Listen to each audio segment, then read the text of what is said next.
1950s کی بات ہے. امریکہ کے اندر آپ لینڈ کرتے تھے اور آپ کو گرین کارڈ دے دیا جاتا تھا. سائڈ میں وہ آپ کو لے کے جاتے تھے, بولتے تھے 40 منٹ کا انٹرویو ہوتا ہے آپ کا, 40 منٹ کے اندر آپ کو پروسیس کرتے تھے, گرین کارڈ آپ کو دے دیتے تھے. آج آپ کے انٹرویو کی کال آنے میں 1 سال لگتا ہے. یہ سب کیسے ہوا؟ ہم نے جب اپنا سفر شروع کیا تھا ایز اے کنٹری, تو ہم اکنامکلی بڑے زبردست تھے.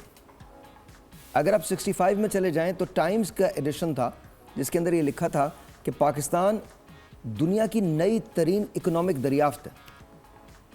نئی ترین اکنامک دریافت ہے پاکستان. What happened? کہتے ہیں کراچی کی سڑکیں دھلا کرتی تھیں.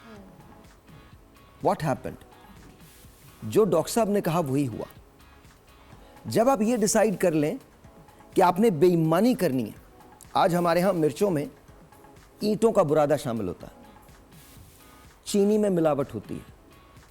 یہ تو چھوڑیں, یہ تو کھانے کی چیزیں ہیں نا. دوائیں جس سے انسانی صحت کا تعلق ہے, ہم اس کے اندر ملاوٹ کرتے ہیں. ہمارے ہاں ڈاکٹرز جو پائے جاتے ہیں وہ کویکس پائے جاتے ہیں.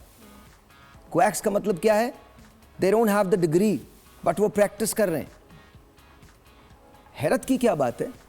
حیرت کی بات یہ ہے اس کے باوجود ہم ایکسپیکٹ کرتے ہیں کہ ہمارے معاشرے میں تبدیلی آئے گی. دنیا بہت آگے جا چکی ہے. وہ اتنی آگے جا چکی ہے کہ دنیا کو پیچھے پلٹنے کا وقت بھی نہیں ہے. جس تیزی سے دنیا آگے بڑھ رہی ہے اس تیزی سے آپ اپنی جگہ اس دنیا میں نہیں بنا پائیں گے اگر آپ نے اپنے آپ کو تبدیل نہیں کیا. کل ایک صاحب نے مجھ سے بات کی اور مجھے کہنے لگے کہ یہ تو بڑی غلط بات ہے, پاکستان چھوڑ کے لوگ جا رہے ہیں. کوئی پاکستان چھوڑ کے نہیں جا رہا, پاکستان کے حالات چھوڑ کے جا رہا ہے. کیا آپ کو لگتا ہے کہ جو لوگ پاکستان سے باہر بیٹھے ہوئے ہیں ان کے دل سے پاکستان کہیں چلا گیا ہے؟ کبھی نہیں جاتا. میں پاکستان سے گیا تھا, پاکستان مجھ میں سے کبھی نہیں گیا. میں اتنا ہی پاکستانی امریکہ میں تھا جتنا پاکستانی میں یہاں ہوں. حیرت کی بات یہ ہے کہ ہم اپنے ملک میں اپنے لوگوں کے علاوہ ہر چیز کی قدر کرتے ہیں. اپنے ملک میں کچھ انویسٹ کرنے کے بجائے باہر انویسٹمنٹ کو ترجیح دیتے ہیں. اپنے ملک میں کچھ شروع کرنے کے بجائے باہر جا کے وہی کام کر لیتے ہیں. ہمارے ملک میں آپ کسی سے پوچھیں آپ جینیٹوریل جاب کریں گے, فوراً منع کر دے گا. آپ سڑک دھوئیں گے, فوراً منع کر دیں گے. آپ گھاس کاٹیں گے, فوراً منع کر دیں گے. لیکن باہر جا کے یہی جابس, اس میں کہتے ہیں کہ جی وہاں پر پیسہ بہتر ملتا ہے. بالکل صحیح ہے, آئی ایگری ود یو, یہاں تک کی بات بالکل ٹھیک ہے. لیکن پھر تبدیلی آئے گی کیسے؟ تبدیلی ایسے آئے گی, ایسے آئے گی ہم جو بات کر رہے ہیں.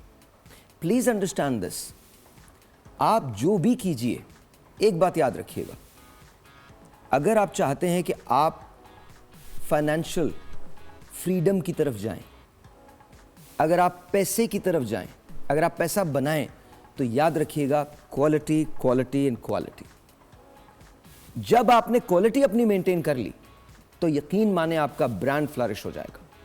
کچھ بھی شروع کریں, چاہے وہ سروسز دیں, اپنی کوئی پروڈکٹ بنا کے بیچیں, آرٹ کا میٹل آرٹ کیجئے, یا کوئی سیلون کھولیں, یا کوئی کھانا دیں. کوالٹی آپ نے مینٹین کرنی ہے. اور یاد رکھیے کوالٹی کی مینٹیننس دنیا کا سب سے مشکل ترین کام ہے. جانتے ہیں کیوں؟ کامیاب ہونا آسان ہے, کامیاب رہنا بہت مشکل ہے.